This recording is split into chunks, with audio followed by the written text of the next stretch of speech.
Hi friends, welcome to Sukanya blogs. గంగవాయిల్ కందిపప్పు ఎలా చేయాలో ఇప్పుడు చూద్దాము. 3 టమాటాలు, 4-5 పచ్చిమిర్చి, 3 కట్టలు గంగవాయిలు, చిన్న గ్లాస్ కందిపప్పు, ఒక చింతపండు, కొంచెం చింతపండు. ఫస్ట్ కుక్కర్లో గ్లాస్ కందిపప్పు వేసుకొని 2 టైమ్స్ వాష్ చేసుకోవాలి. వాష్ చేసుకొని ఏ గ్లాస్తో కందిపప్పు తీసుకున్నామో అదే గ్లాస్ తోటి 2 గ్లాసెస్ వాటర్ పోసుకోవాలి. ఈ పప్పుని ఒక హాఫ్ అన్ అవర్ వరకు నానబెట్టుకోవాలి. నానబెట్టుకుంటే తొందరగా ఉడుకుద్ది. ఇందులో నానబెట్టుకున్న తర్వాత ఒక 4-5 పచ్చిమిర్చి కట్ చేసి వేసుకోవాలి. 3 చిన్నవి టమాటాలు కూడా కట్ చేసి వేసుకోవాలి. శుభ్రంగా కడిగి పెట్టుకున్న గంగవాయిల్ని కూడా మనం అందులో వేసేసుకోవాలి. చిటికెడు పసుపు వేసుకోవాలి.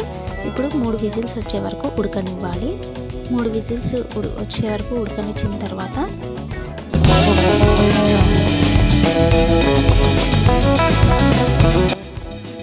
ఇప్పుడు పప్పు ఉడికిపోయింది. ఒకసారి కలుపుకొని పప్పు గుత్తితోటి స్మాష్ చేసుకోవాలి. ఇలా స్మాష్ చేసేసుకొని తగినన్ని వాటర్ కూడా పోసుకోవాలి. చింతపండు కూడా వేసుకోవాలి. తగినన్ని వాటర్ కూడా పోసుకొని కొంచెం సాల్ట్ కూడా, టేస్ట్కి సరిపడా సాల్ట్ కూడా వేసుకోవాలి. స్కిప్ అయింది సాల్ట్ వేసేది. సాల్ట్ కూడా వేసేసుకొని ఒక 5 మినిట్స్ పాటు ఉడకనివ్వాలి. అది ఉడికేలోపు పక్కన ఇంకొక బౌల్ పెట్టుకొని అందులో ఆయిల్ వేసుకోవాలి.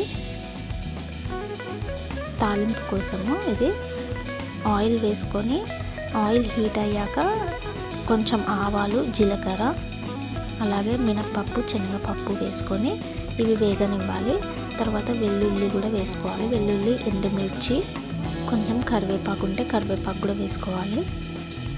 చిటికెడు పసుపు, ఇంగువ కూడా వేసుకోండి. ఇంగువ ఉంటే వేసుకోండి, లేదంటే లేదు. తర్వాత ఉడికిన పప్పుని తీసుకొచ్చి ఇందులో వేసేసేయాలి. ఇంతే అండి, సింపుల్ గంగవాయిల్ కందిపప్పు. టేస్టీగా ఉంటుంది, హెల్దీ కూడా ఆకుకూర పప్పు. ఒకసారి ఇలా ట్రై చేయండి. నచ్చితే లైక్ చేయండి, షేర్ చేయండి, కామెంట్ చేయండి, సబ్స్క్రైబ్ చేసుకోవడం మర్చిపోకండి. Thank you friends.